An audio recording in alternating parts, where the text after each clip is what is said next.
Finally got round to seeing the second season of Gen V. Is it still going strong? Guess you'll have to watch the video to find out, eh?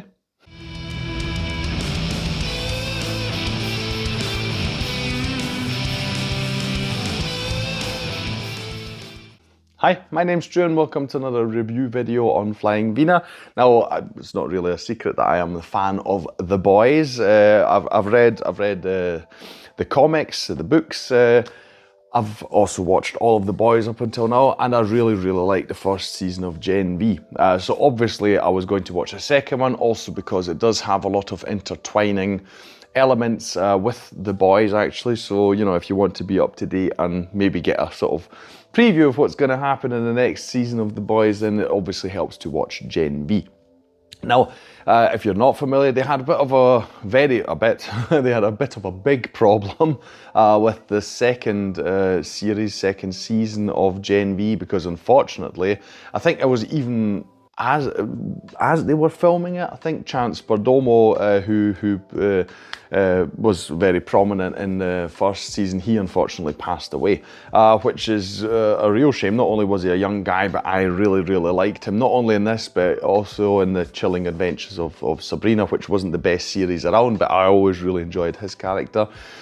And here as well, it's a real big shame, but thinking about it in terms of making this show, they had to really completely change the scripts. I mean, very fortunately for them, his father was already an element in the story, so they obviously took a lot of those storylines and bits and sort of gave it to him instead, you know, and just adapted it a bit. But, you know, that can't be easy. It really can't be easy when you're in production, you know, and then suddenly one of your main cast members is not available anymore. So I was really sad about him. I must say though that while his absence was felt in that sense in the stories and the episodes, I think they still did a good job of sort of using that and using him as his character's passing, because that's what they did. They just had him also pass away in the show, so they didn't recast him or anything, and they used that for the story, which I felt was quite effective actually, because I think at least they were able to use that in a positive way, you know, for the story. Anyway, Gen V, the second season. I mean, I'm not going to talk wildly about the plot. I am assuming that you're aware of the the Boys universe, and hopefully have also seen the first season of Gen V. If you haven't, this is basically a college for soups, for superhuman beings, and the thing about the Boys is, and the whole universe is, that these aren't exactly the best people. So just because they're super powered doesn't mean that they're really stand-up people. Obviously not all of them are bad, but you get some real psychopaths in this universe. And we also saw that in the first season of Gen V, you know, you had one guy roofing people and, you know, all sorts of stuff going on. Anyway, so the interesting thing about, just if you've watched the first season and you're not unsure how this continues, at the end of the first season, our main characters, they were all locked up in this facility. It's called Elmira, and we are sort of seeing them, a part of them, being brought back to Godolphin University, as it's called. Not all of them are there. Marie, she was able to break out. She is on the run, as it were. And obviously, as you can imagine, Vought, the big evil company that makes these superheroes, is obviously interested in bringing them all back into the fold and getting them to, you know, toe the line again. Let's call it the party line.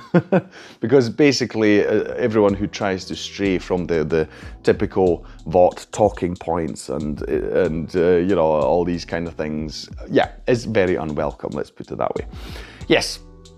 So I'm not going to tell you the exact details, but generally speaking, we arrive at the situation where we're back at Godolphin University, who's now got a new dean. He's played by Hamish Linklater. His name is Cypher. And he is really interesting. So he is the main antagonist in this. He's just like in the first one where you had the dean who everyone was a bit unsure about. Obviously also other individual people, you know, the students themselves bickering and squabbling and all these kind of things.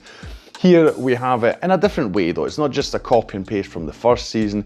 He is definitely his own devilish character, you know, he's he's really good. I liked him a lot in Midnight Mass, so I was really delighted to have him here as well. He plays the role excellently. You're always unsure about him. He always gives this air of being in charge and a few steps ahead of everyone else, and yeah, it's just really entertaining to watch him. So I'm really glad that just this whole universe continues to have incredible antagonists, you know, who you just love watching on screen.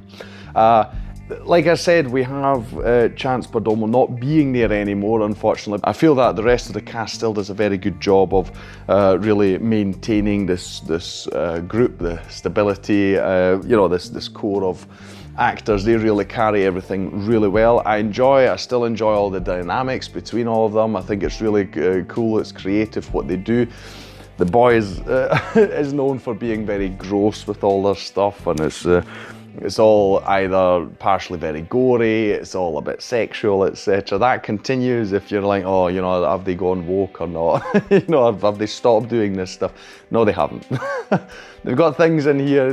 It doesn't matter if it's a new series of The Boys or if it's Gen V. There's always one thing, at least in the whole run, in one of the episodes where like, oh God, you know, they've gone and done it again. They've done something that I hadn't thought was possible and it's really grossing me out, etc. Yeah, so they do that here as well. So yeah.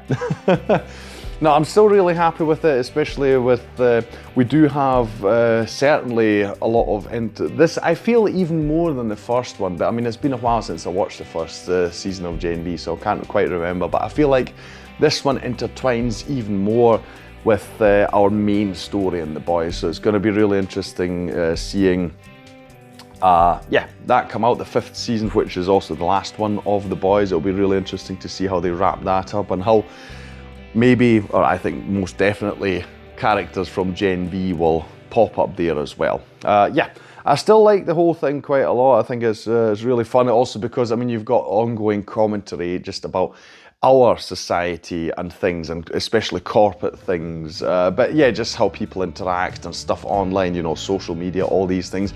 So they're still making a lot of references, making a lot of fun of a lot of these things, etc. I just think it's really good. It's just very healthy for society to get a mirror held up to you.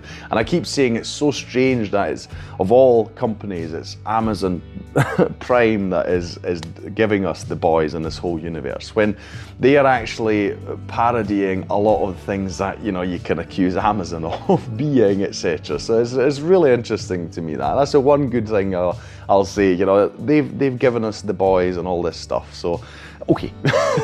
You know, they've done one good thing, let's put it that way. Yeah, you've got, I mean, front and centre, pretty much like in the first season, you've got Jazz Sinclair's character, Marie Moreau. She's got these blood powers, she can control blood. So she's still very much front and centre. Very much enjoy her character.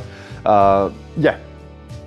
But all the others are great too, so I just enjoy the whole ensemble cast. They play off each other really well, so I love when the bickering and back and forth and not forgiving, you know, her or him for this thing or that and that.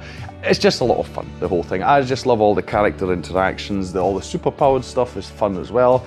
Yeah, and like I say, we've got a good villain as well who's antagonising our group all the time, which I felt was a lot of fun. So yes, I feel that Gen V is still quite good. Maybe not quite as good as the first season, I will say that now, you know, thinking about it. The first one is better, but I would say the overall quality is still there, it's still nice. So yes, if you're a fan of this universe, you definitely should watch it, right? If you've not seen any of it before, jumping in the 2nd season of Gen V will definitely be very confusing for you. So I would recommend watching at least Gen V from the start, you know. But if you can, also watch The Boys, because it'll give you a lot more context for a lot of these things. And you see characters popping up, like, oh yeah, him and her, and you know, you get all the references, so it's a lot more fun. Anyway, That'll be all from me today. If you enjoyed this video, please like, share and subscribe. It is the best way to support this channel. Leave a comment down below about anything you want to say related to The Boys or Gen V, or just superhero things in general. Obviously, it's something that is becoming less and less popular nowadays, but I'm hoping that these things, especially because they are parodies and doing something very different than the MCU is doing, etc. I hope that this will still keep people interested though, because I just think it's overall fun. The thought of having superpowered beings that just do not give a shit about you and might squish you like a bug is absolutely terrifying. Yeah, anything you want to say, put it in the comments down below. I'll thank you for watching this video, and I'll see you in the next one on Flying Wiener. Take care.